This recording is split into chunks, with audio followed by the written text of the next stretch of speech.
कुछ राजनीतिक पार्टियां चलती थी, सेकुलरिज्म का एजेंडा होता था, जातिवाद का एजेंडा होता था। यहाँ पर जातिगत वोट भी ऐसा लग रहा है कि इस वक्त ये क्लियर पिक्चर है कि इस बार जो भारत की जनता है उसने इन तमाम मुद्दों से उठकर जो है वोट किया है। देखिए, सबसे पहले तो जो यंग जनरेशन का पार्टिसिपेशन रहा उसके वोट ने काफी डिफरेंस क्रिएट किया है। दूसरी सबसे बड़ी बात है कि पिछले 25 सालों से ये फ्रैक्चर्ड मैंडेट का एरा चल रहा था और उसमें पिछले 10 साल से एक पॉलिसी पैरालिसिस जैसी स्थिति हो गई थी और जनता को ये लग रहा था कि कांग्रेस के सामने, उनके सामने कांग्रेस का जो विकल्प राहुल गांधी और मनमोहन सिंह जैसे लोगों का जो आ रहा था उससे कहीं न कहीं बिजनेस ग्रुप, कहीं न कहीं भारत का ग्रोथ और भारत में विकास का पूरा मॉडल रुक गया था। पूरा भारत की जो एक सोच है राजनीति की और पॉलिसी मेकर्स की, पूरा एकदम लेफ्ट विंग जैसा। लेफ्ट विंग से मेरा मतलब कि कल्याणकारी पब्लिक वेलफेयर स्टेट जैसा नहीं, एक पूरा का पूरा स्टेग्नेशन, पिछड़ेपन जैसा कि सब चीजों के बारे में केवल यही हो रहा था कि अब ग्रोथ नहीं होना चाहिए। और एक जब से करप्शन का विषय आ गया 2010 में, तब से तो अब सारी फाइलें ही रुक गई थी, कोई काम ही नहीं हो रहा था। सबको ये डर लग रहा था कि हमने अगर कोई फाइल, तो भ्रष्टाचार का जो स्ट्रक्चरल रिफॉर्मेशन जो होना चाहिए हर चीज में, उसके लिए एक मैंडेट है। पूरा ओवरऑल भारत का जो ओवरहॉलिंग कहते हैं ना, उसके लिए मैंडेट दिया गया है कि उसको पूरा का पूरा। मुझे लगता है राजीव गांधी के समय में देश ने वही आकांक्षा 84 में दिखाई थी और उस समय हम लोग बहुत यंग थे, हमने देखा था कि जब राजीव गांधी बने थे तो एक बड़ा उत्साह था, लग रहा था कि भारत जो है वो पूरी दुनिया में अब एक अपनी हैसियत बनाएगा। लेकिन वो दूसरी चीजों में उलझ गए और वो उस तरीके से चीजों को हैंडल नहीं कर पाए। मुझे लगता है कि एक बार फिर वही आकांक्षा इस जनादेश में दिख रही है। देखना यह है कि नरेंद्र मोदी उसको मैनेज और हैंडल कैसे करते हैं। जी बिल्कुल, देखना यह है कि नरेंद्र मोदी से मैनेज और हैंडल कैसे करते हैं। आर्थिक विशेषज्ञ विनोद रावल जी भी मेरे साथ हैं। विनोद जी, यहाँ पर हम जिस तरीके से अभी कई जगहों का पूर्ण जो है ऐलान होना भी बाकी है, लेकिन पिक्चर क्लियर है। जिस तरीके से कहा जा रहा है कि प्रोमो जो हम देख रहे हैं उससे साफ है कि पिक्चर बिल्कुल सुपर हिट होने वाली है बीजेपी की। यहाँ पर आपसे ये जानना चाहेंगे कि पिछले 4-5 दिन में हमने मार्केट को जिस तरीके से देखा है उससे आप किस तरीके से देखते हैं, क्योंकि जिस तरीके से सेंसेक्स ऊपर बढ़ रहा है, रुपये जो है वो मजबूत होता जा रहा है, इसे किस तरीके से आप देखते हैं? क्योंकि पिछले 5-6 दिनों में अगर हम देखें कि हाँ, पॉलिटिकली बहुत ज्यादा उम्मीदें थी। जब ये बात होती थी कि हाँ मोदी आने वाले हैं, एग्जिट पोल होता है, उस दिन मार्केट एकदम ऊपर चढ़ती है, ये साफ है। लेकिन ऐसा टेक्निकली क्या हो रहा है? पॉलिटिकली हम समझ रहे हैं कि हाँ, हम स्ट्रांग और एक पूर्ण बहुमत सरकार की ओर बढ़ रहे हैं, लेकिन मार्केट में ऐसा क्या हो रहा है? देखिए रीना जी, किसी भी देश का इकोनॉमिक इंडिकेटर उसका शेयर मार्केट होता है, जहां से उसको बिल्कुल सहज भाव से देखा जा सकता है। पॉलिटिकल स्टेबिलिटी बहुत बड़ा शब्द था जो यहाँ पे पिछले कुछ सालों से मिसिंग हो गया था। पॉलिसी पैरालिसिस हुआ था, कोई डिसीजन नहीं हो पा रहे थे। हमारे प्रधानमंत्री आर्थिक विशेषज्ञ होने के बावजूद भी कुछ फैसले नहीं ले पा रहे थे। पूरी की पूरी इंडस्ट्री और व्यापार जगत और पूरी दुनिया के जो व्यापार में पैसा लगाने के लिए FIIs जो पैसा लगाने के लिए तैयार है, वो पैसा लगाने को तैयार थे। लेकिन समस्या ये आ रही थी कि टैक्सेशन पॉलिसीज और इन्वेस्टमेंट पॉलिसीज, इन दोनों को देखते हुए उनको अपने पैसे पर जो रिटर्न चाहिए वो व्यापार करते हैं, उनको कुछ लेना देना नहीं है आपके साथ, वो इन्वेस्ट करते हैं। आपको उसके बीच में से अपॉर्चुनिटी ढूंढ करके एम्प्लॉयमेंट अपने लोगों के लिए ढूंढना है, आपको टैक्सेस के शेप में देखना है। टैक्स इस तरह से लिया जाना चाहिए कि फूल से लिया जाए तो उसको मालूम नहीं पड़े, जैसी चाणक्य की नीति थी। लेकिन कहीं ना कहीं वो नीति बदल गई थी और व्यापारी को ये लगने लगा था कि मेरा पैसा जो है वो टैक्स में जा रहा है। करप्शन ने पूरा इस देश को जकड़ लिया है। उस करप्शन से कहीं ना कहीं शेयर मार्केट को ऐसा मैसेज लगा कि हम अब उससे बाहर आ जाएंगे जी। ये ऐसा नहीं है, इससे पहले दिल्ली के चुनाव में भी केजरीवाल जी को ऐसा ही एक मैंडेट मिला था जी। वो भी इसीलिए था। इससे स्पष्ट हो जाता है उसमें शेयर मार्केट का कोई रोल नहीं था जी। लेकिन कहीं ना कहीं ये देश इन समस्याओं से, भ्रष्टाचार से, ये व्यापार जगत बाहर आना चाहता है। वो चाहता है, टैक्स देना चाहता है जी। ऐसा नहीं कि और ये ऐसा मनमोहन सिंह जी ने 93 में साबित किया था जी। कि ये देश टैक्स देना चाहता है, लिबरल टैक्स पॉलिसीज चाहिए। तो वो टैक्स पॉलिसीज जिन्होंने बनाई थी, बड़े अफसोस के साथ कहना पड़ता है कि आज उन्हीं की उसी टैक्स पॉलिसीज की वजह से उनको बाहर जाना पड़ रहा है जी।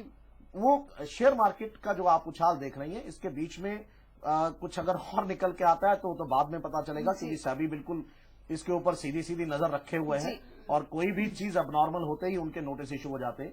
2 दिन पहले भी अखबारों में खबर थी कि एक व्यापारी को 2000 करोड़ रुपए उसने इन्वेस्ट किया और सेबी ने शाम को ही नोटिस इशू कर दिया। जी।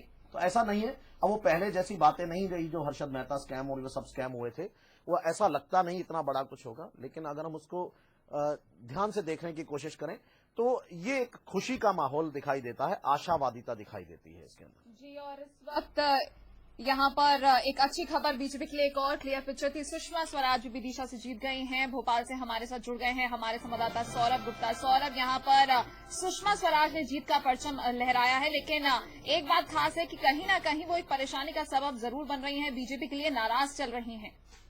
जी बिल्कुल रीना, ये एक अच्छी खबर और मध्य प्रदेश से बीजेपी के लिए कि सुषमा स्वराज ने भारी मतों से यहाँ पर अपना विजय परचम लहराया है। और लेकिन ये बात भी आपकी सही है कि कुछ परेशानी के सबब भी बन सकती है, क्योंकि वो नाराज चल रही है और नाराजगी के चलते मोदी को थोड़ा सा रोड़ा जरूर अटका सकती है। लेकिन ऐसा नहीं है कि वो मानेंगी नहीं। पिछली बार भी वो नाराज रही थी, लेकिन बाद में वो मान गई थी।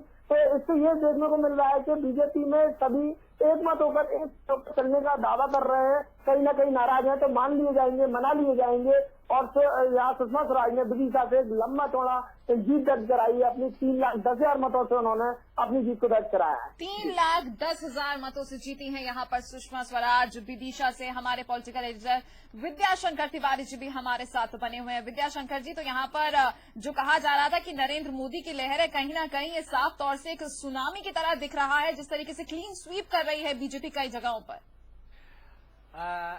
देखिए, जो ये चुनाव के जो रिजल्ट हैं, ये किसी को भी एक्सपेक्टेड नहीं था, इवन बीजेपी को भी नहीं था। जी बिल्कुल। बीजेपी यदि एक्सपेक्टेड होता बीजेपी को, तो जिस तरह से एग्जिट पोल आए थे उसके बाद बीजेपी अदर दलों से बातचीत करने लगी थी एनडीए के बाहर जाकर के, वो ऐसा नहीं करती। जो समझ में बातें आ रही है कि आखिरकार ऐसा बीजेपी के हक में कैसे गया फैसला, 2-3 बातें सीधे सीधे इसमें समझ में आ रही है। पहला, जो सुशासन की बात है और विकास की बात है। जो नई पीढ़ी है, 11.5 करोड़ मतदाता जुड़े हैं, जो नई पीढ़ी है उसको चाहिए रोजगार, उसको चाहिए सुविधा।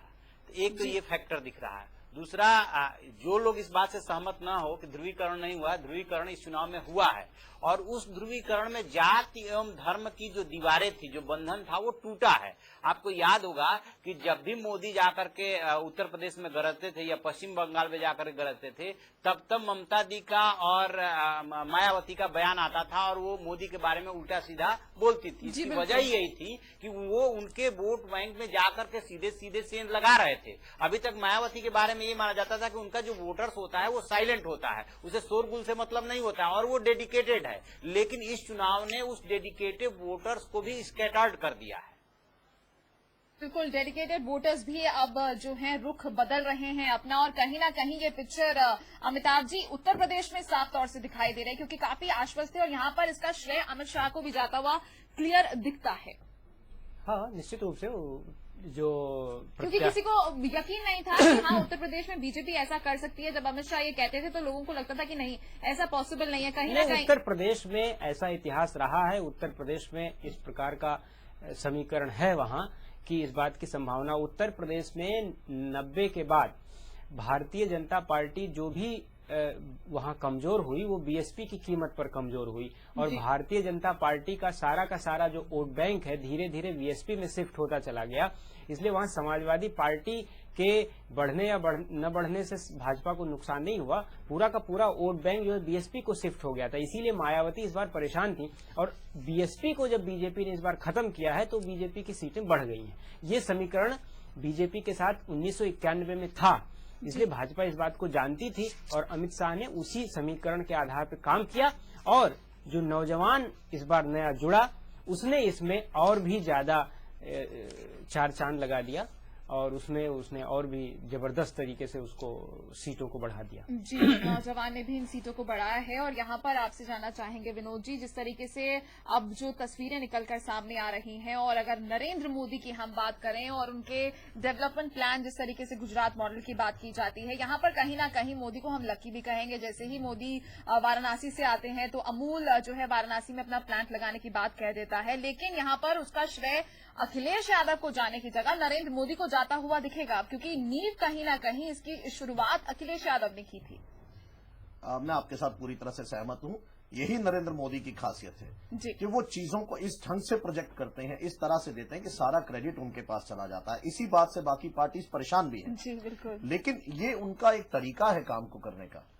ये किस तरह से, देखिए आज रिजल्ट आ रहे हैं, एक दिन पहले ही खबर आती है। अगर अखिलेश यादव उसमें काम कर रहे थे तो उसको पहले ही वो खबर आ गई होती तो आज ये बात नहीं कर रहे होते, और उसका क्रेडिट अखिलेश जी को मिलता और उसके साथ साथ वोटों में भी तब्दील होता वो। जी बिल्कुल। तो ऐसा नहीं है।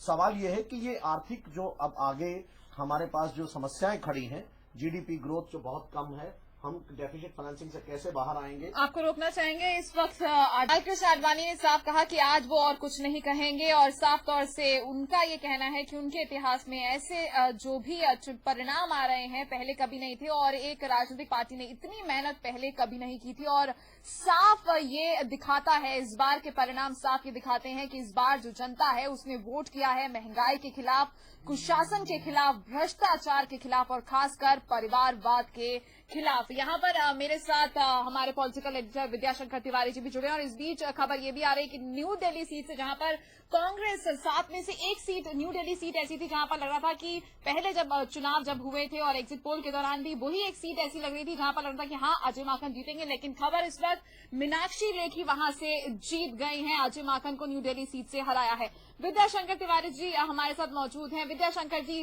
काफी भावुक होते हुए दिखाई दिए लालकृष्ण आडवाणी, और साफ कहा कि किसी सवाल का जवाब नहीं देंगे, लेकिन एक बात जरूर कहेंगे कि इस बार के जो चुनाव हुए हैं उसने दिखा दिया है दुनिया को कि वो किसके लिए, यहाँ की जो जनता है, भारत के जो वासी हैं, इस बार उन्होंने किस चीज के लिए वोट किया है। आडवाणी जो कुछ भी बोल रहे थे, भावुक हो रहे थे, आंखों में आंसू आ रहे थे, जो उन्होंने बातें कही उसका आधा पोर्शन बिल्कुल सही कर रहे थे कि भ्रष्टाचार, कुशासन और परिवारवाद के खिलाफ ये मैंडेट है। लेकिन जो दूसरा पोर्शन था कि ये इस बात का एनालिसिस करना पड़ेगा कि कितना संघ का, कितना बीजेपी का और कितना नरेंद्र भाई मोदी का के नेतृत्व का असर हुआ है, ये साफ साफ दिख रहा है। संघ तो पहले भी बीजेपी का साथ दे रहा था। जितने चुनाव होते हैं, चुनाव में बीजेपी कार्यकर्ताओं के अलावा यदि पर्दे के पीछे कोई संगठित रूप से काम करता है तो वो आरएसएस काम करता है, और इस चुनाव में भी आरएसएस ने काम किया है। लेकिन नरेंद्र भाई मोदी की वजह से जिस तरह से लहर पैदा हुई, उन्होंने इस बात की तरफ इशारा किया कि जहां पे हम पहले कभी नहीं जीते, जैसे नॉर्थ ईस्ट में वो जीतते थे, 1-2 सीटें जीतते थे, नॉर्थ ईस्ट में वो अच्छी सीटें लाने जा रहे हैं। इसके अलावा वो पश्चिम बंगाल में अपने सिर्फ उपस्थिति नहीं दर्ज करा रहे हैं, वहां पे सीटें ले आ रहे हैं। इसके अलावा साउथ में वो घुसे हैं। तो एक तरह से जो बीजेपी के ऊपर अभी तक आरोप